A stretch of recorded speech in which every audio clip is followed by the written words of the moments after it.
Ninnino Sanna, morte di una vittima di sequestro sarda. Cosa significa essere privati della propria libertà e vedere un atto di straordinaria umanità cambiare il corso degli eventi?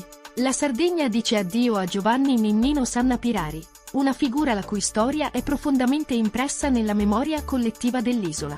La sua vicenda è un simbolo di un'epoca difficile, segnata dalla violenza, ma illuminata anche da gesti di incredibile coraggio e profonda umanità. Direttore dell'Ispettorato Agrario di Nuoro, la sua vita fu sconvolta nella notte tra il 13 e il 14 settembre 1986, quando fu brutalmente rapito a Locula, vicino a Nuoro.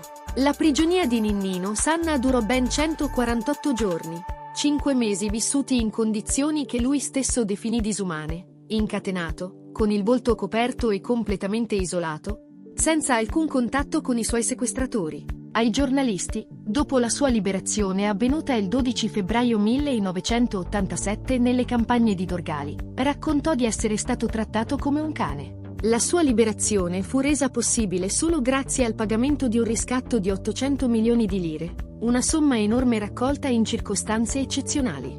La moglie di Sanna, Nicole, non aveva le risorse economiche necessarie per far fronte a una tale richiesta.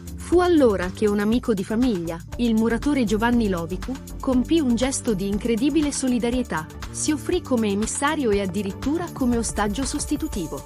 Grazie a questo atto di altruismo, Sanna poté tornare a casa da uomo libero e organizzare la raccolta dei fondi necessari per la liberazione dello stesso Lovicu, che fu poi anch'egli rilasciato. Ninnino Sanna si è spento a Capoterra, dove risiedeva. I suoi funerali si sono celebrati oggi, venerdì 18 aprile. La famiglia ha chiesto, in sostituzione dei fiori, di offrire donazioni all'Opera San Francesco. Lo piangono la moglie Nicole, i figli e i nipoti.